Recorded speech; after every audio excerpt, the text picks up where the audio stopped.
The Lord be with you. And with your A spirit. reading from the Holy Gospel according to Matthew. Glory to you, O Lord. Jesus said to his disciples, I tell you, unless your righteousness surpasses that of the scribes and Pharisees, your, you will not enter the kingdom of heaven.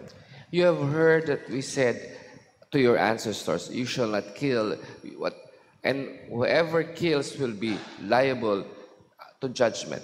But I say to you, whoever is hungry with his brother will be liable in judgment. And whoever says to his brother, I will be answerable to the Sanhedrin, and whoever says, you fool, will you be liable to her, to Gehenna, to, to fiery Gehenna. Therefore, if you bring your gift to the altar, and there recall that your brother has anything against you, leave your gift there at the altar. So first be reconciled with your brother, and then come and offer your gift. Settle with your opponent quickly while on the way to court with him. Otherwise, your opponent will hand you over to be judged, and the judge will hand you over to the guard, and you will be thrown out into prison.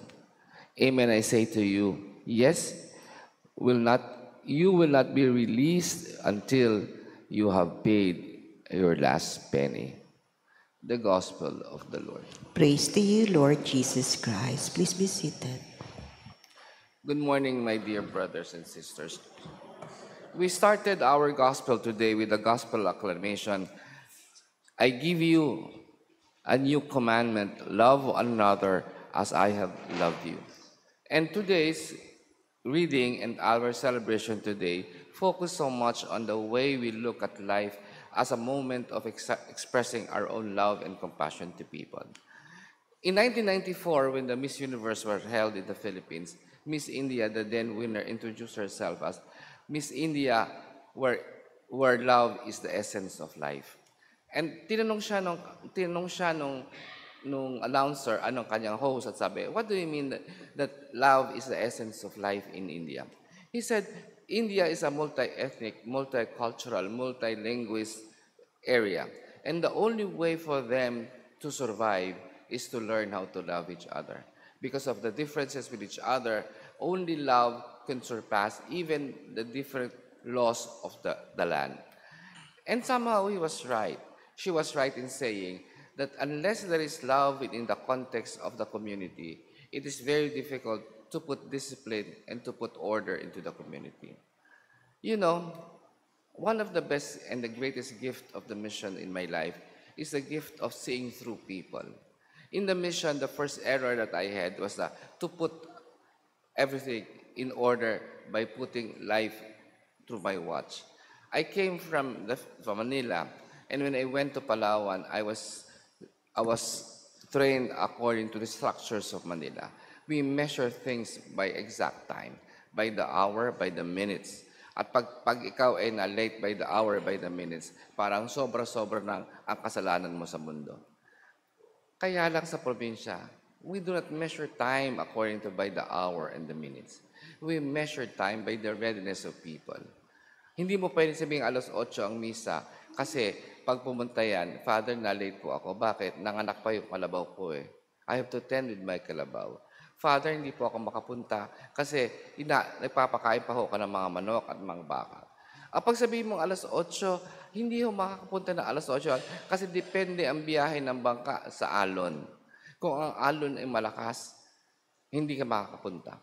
So I have to see them not according to my watch. So the first thing I did was to remove my watch, but to love and understand people and their concerns for themselves. Because in the provinces, the right time is the opportune time. And the opportune time is always God's time. Seeing things in God's time. That is why when we learn to see people with the structures of your life, you tend to become unjust to them. You have to see them according to the context of their lives. And seeing them in the context of their life entails a lot of understanding, entails a lot of compassion, it entails a lot of acceptance. And then later on you realize that in your compassion, in your understanding, and in your acceptance of people, you learn to put order in the world. Order that doesn't come from law, but order that comes from love. And therefore, in our society today, I was wondering, how can we become orderly here in Manila? Yesterday, I went to the Victoria and rode a, I don't know how to call that. Umaakit ng bangketa, bumababa ng bangketa, sumisingit, walang pakundangan sa mga naglalakad and everything. Sabi ko, Manong, pwede bang magdahan-dahan tayo? Father, sir, kabisado ko to. Kaya-kaya, huwag kayo matakot dyan. Hindi ako natatakot eh. Baka, hindi ako natakot na hindi mo kaya. Baka mauna ko sa inyo sa maatakihin ako sa puso. At baka hindi lang ako atakihin sa puso, paano yung mga tumatawid? So if we have to consider people and not our own personal interests, then we will be able to put order and justice in the world. However, our world has been corrupted so much by our personal interests, no longer considering the interests of other people, no longer considering the need and the concerns of other people. That is why our society is so, ang gulo ng society natin. Kasi ang nauuna, yung sarili natin, more than concerns and love for people. Today, the gospel encourages us to love one another. That is the greatest commandment. And we keep love, even in the simple things of understanding, accepting, and respecting people in the street, then we could put order in the world. Even in the simple reason of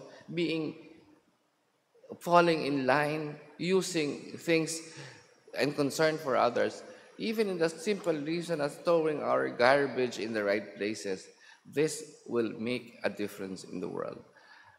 But the essence here is love. That everything I do must be focused that I had to do it out of love for people. We pray that God will give us more people with loving hearts. Only with loving hearts and concern will we be able to experience true order and discipline in the world. I hope it's not yet too late. We need to have more concern for others. And as we end this celebration, as we go through the celebration, let the Eucharist cleanse our hearts so that we will be able to love others, even in the simple things of life.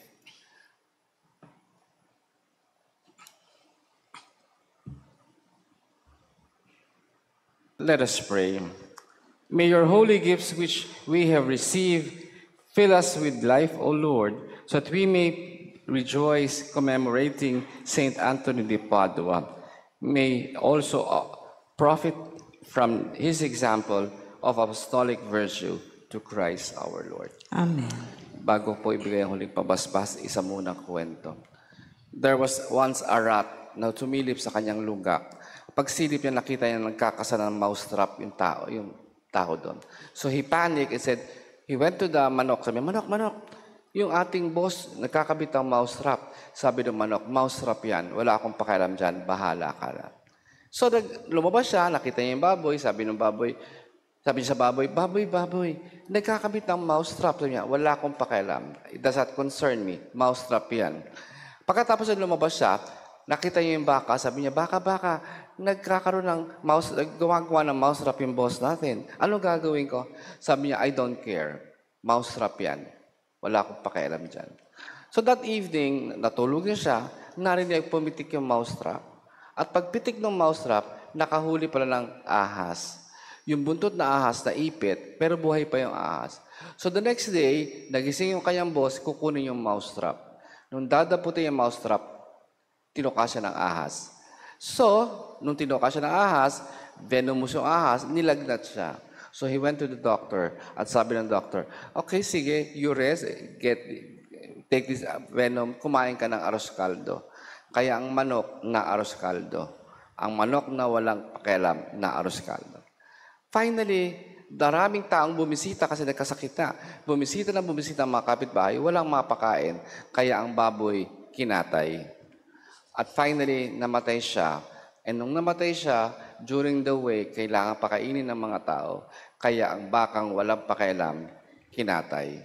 Kaya ang mga walang pakialam, nakatay, ang daga, buhay. What is the lesson that we learned today? Ang lesson natin is that hindi pwedeng sabihin mo wala kang pakialam. Lahat ng nangyayari sa atin involves us. And when we say wala akong pakialam, ultimately, ikaw rin ang maaapektuhan. Yan, at ano pang leksyon na natutunan natin? Ang pinakamainang pamatay ng daga, rakumen. Huwag ng mousetrap. The Lord be with you. And with your spirit. And may Almighty God bless you, the Father, the Son, and the Holy Spirit. Amen. Our celebration is ended. Go in the love and peace of the Lord. Thanks be to God.